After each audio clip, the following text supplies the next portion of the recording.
El ataque de Israel sobre Gaza cada vez suma más repudios en el mundo. En respuesta, Israel y las organizaciones sionistas censuran y amenazan a todos los que se expresan contra sus crímenes.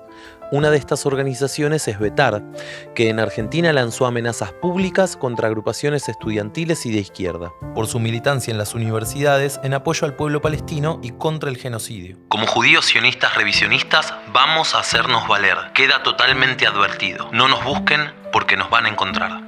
En este video vamos a analizar de forma rápida pero contundente quiénes son, qué es Betar y qué es el sionismo revisionista.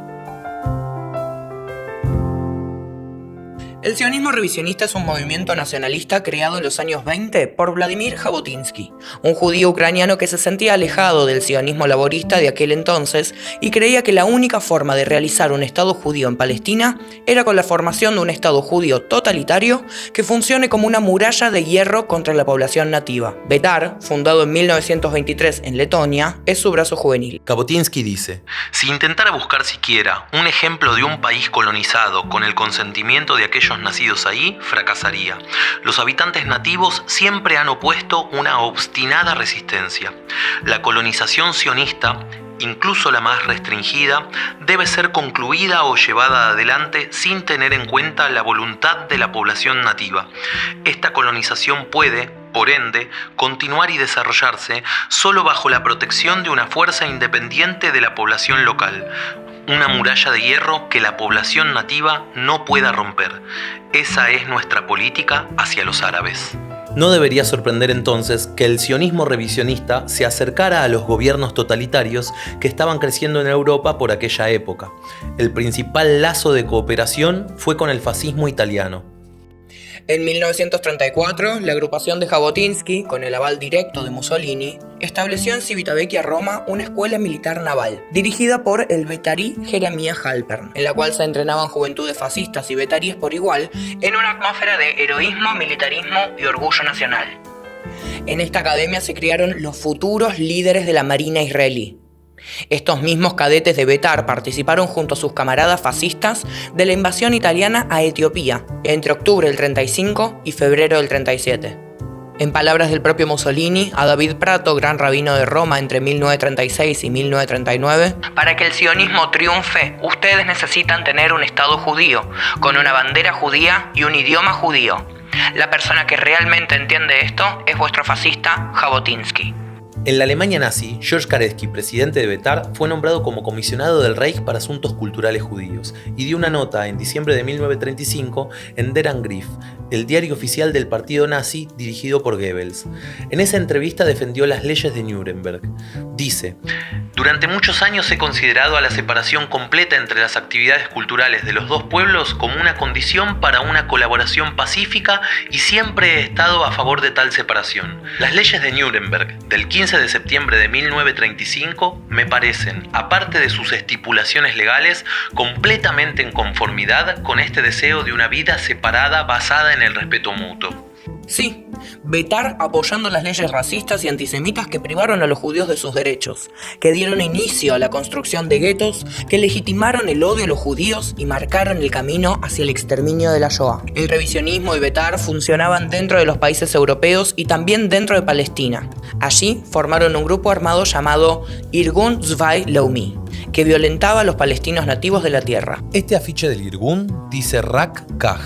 Rak Kaj en letras hebreas significa solo así, y un fusil. Ojo, que el mapa no solamente incluye a Palestina entera, sino también a Jordania. A algunos militantes del Irgun se les ocurrió, en 1941, intentar aliarse con Hitler, ya que veían en las políticas nazis un claro objetivo común. Los primeros querían expulsar a todos los judíos de Europa, mientras que el sionismo revisionista quería llevarlos a Palestina. Esto provocó la escisión de un grupo del Irgun, que se llamó Lehi o Banda Stern. Este nuevo grupo revisionista le acercó a la embajada alemana en Turquía una propuesta de alianza con el Tercer Reich.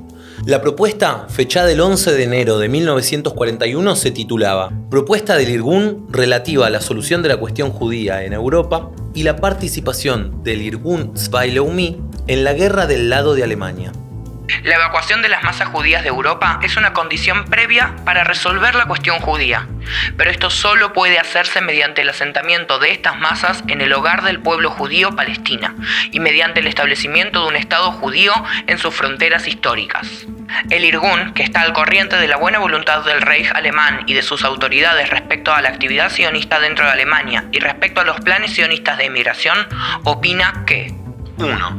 Pueden existir intereses comunes entre el establecimiento de un nuevo orden en Europa, en conformidad con el concepto alemán, y las verdaderas aspiraciones nacionales del pueblo judío, tal como son encarnadas por el Irgun. 2. Es posible la cooperación entre la nueva Alemania y un renovado hebraísmo nacional popular. 3. El establecimiento del Estado judío histórico sobre una base nacional y totalitaria, y ligado mediante un tratado al Reich alemán, iría en interés de una posición de poder alemana fuerte y prolongada en el cercano Oriente. Esto data de 1941, 7 años después de las leyes de Nuremberg y 2 años después del inicio de la Segunda Guerra Mundial.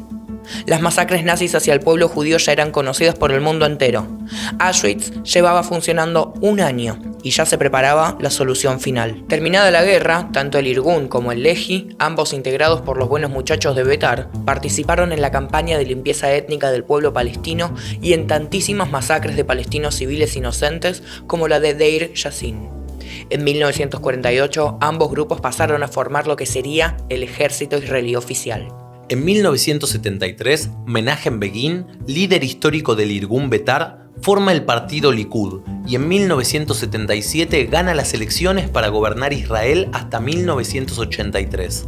Yitzhak Shamir, líder de Lehi Betar, fue primer ministro israelí desde el 83 al 84 y luego electo del 86 al 92. Hoy, Israel es gobernado por Benjamín Netanyahu, del partido Likud, heredero político del sionismo revisionista, de Betar, del Irgun y del Lehi. Netanyahu también fue primer ministro israelí de 1996 a 1999 y desde el 2009 hasta el 2021. No es casualidad entonces que Betar Argentina, con estos antecedentes, amenace a todos aquellos que denuncian el genocidio de Israel sobre Palestina.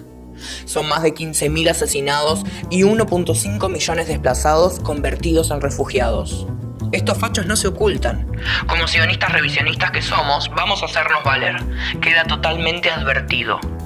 En otras ocasiones defendieron a Javier Milei como gran amigo del pueblo judío. Recordemos que hay reconocidos neonazis asumiendo como diputados en sus listas. ¿Conocían la historia de este grupo? Se presentan ante nosotros como nuestros amigos, nuestros dirigentes, incluso ahora como nuestros protectores, pero no son otra cosa que los mayores traidores que el pueblo judío haya conocido. Defendamos a los estudiantes y agrupaciones que dicen no a la masacre en Gaza. Defendamos la libertad de expresión. Los judíos y las judías que descendemos de un pueblo que ha sido perseguido, masacrado, que ha sufrido inquisiciones, pogroms y la Shoah, estamos siempre en contra de todo Estado opresor y a favor de cada pueblo oprimido del mundo. Los judíos y las judías con memoria decimos alto el fuego, abajo la ocupación y desmantelamiento del régimen del apartheid israelí.